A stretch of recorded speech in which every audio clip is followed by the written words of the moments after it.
आपा की बपोती, पन्ना पद्मनी प्रताप पूंजा और भामाशाह की है धरती, और हम सब है मेवाड़ के वासी। तो जय एकलिंग की लगा लो, जय द्वारकाधीश की लगा लो, जय महावीर की लगा लो।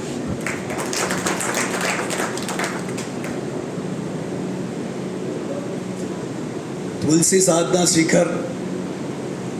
महावीर इंटरनेशनल और तेरा पंथ प्रोफेशनल कॉन्फ्रेंस द्वारा आयोजित आज इस मेडिकल हेल्थ चेकअप कैंप के आप और हमको मिलाने वाले समाज सेवी, मेरे राजनीतिक मार्गदर्शक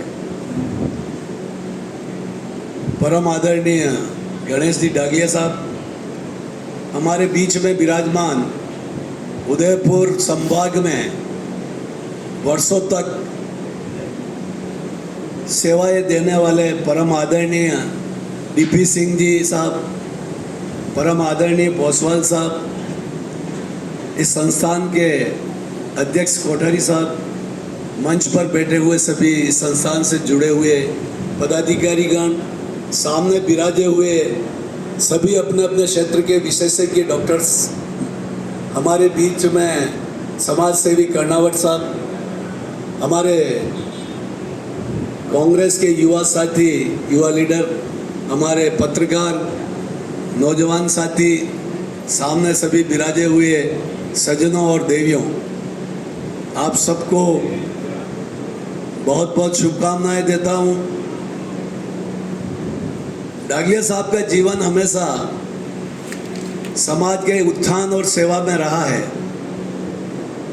और जब मैं मजदूर आंदोलन में 1978 में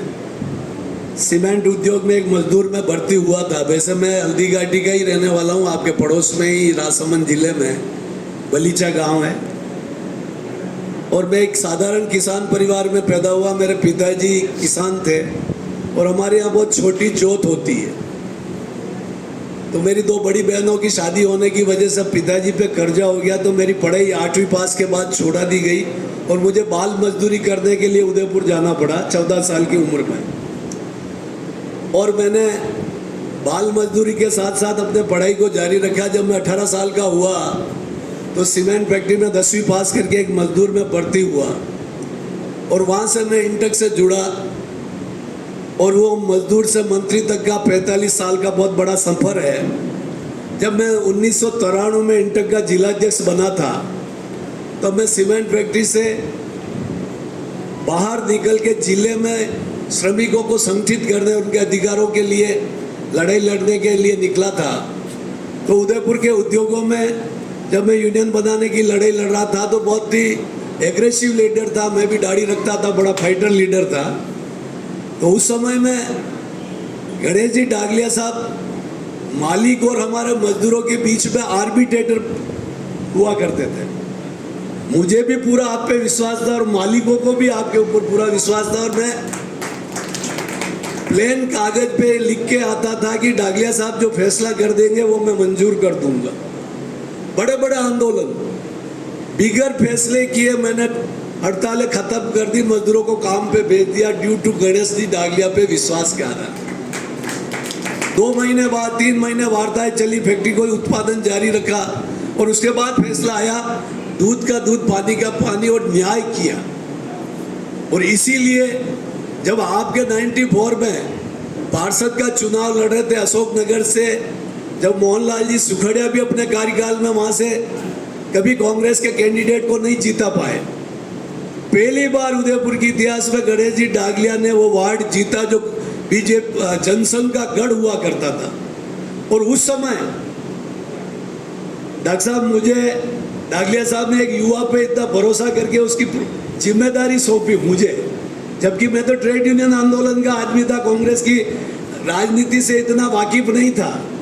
लेकिन वो जो पहली बार पहला अक्षर ABCD कांग्रेस पार्टी के चुनाव कैसे लड़ा जाए, वो मेरे प्रथम गुरु गणेश जी डागलिया साहब। उसके बाद 98 में सीपी जोशी जी का मुझे चुनाव कन्वीनर बनाया अशोक जी गहलोत प्रदेश अध्यक्ष है उस समय में कांग्रेस के, सीपी जोशी जी प्रदेश महामंत्री थे, और मुझे खेमराज कठारा और दोनों की विधानसभा को अकेले जिम्मेदारी मुझे दी। जब मेरे पास लेटर आया तो मैं डागलिया साहब के पास लेके गया। मैंने कहा डागलिया साहब, अशोक जी गहलोत ने मुझे 2 विधानसभा का प्रभारी बना दिया, मैं कैसे चुनाव देखूंगा। उन्होंने कहा कि आपकी प्रतिभा पर कांग्रेस के नेताओं को विश्वास है, और ये विश्वास इसलिए साबित हुआ कि अशोकनगर जो कभी कांग्रेस नहीं जीती और आपने अपनी पूरी टीम 50 साथियों को लेकर मेरे वार्ड में 25 दिन तक जो आपने मेहनत की, उसकी वजह से ये तो अशोक जी गहलोत तक हमने आपका रिपोर्ट कार्ड दिया, और अगर आज मैं मंत्री तक पहुंचा हूं तो उसमें आपका बहुत बड़ा योगदान। तो ऐसे गणेश जी डागलिया साहब हमारे समाज सेवी और इतना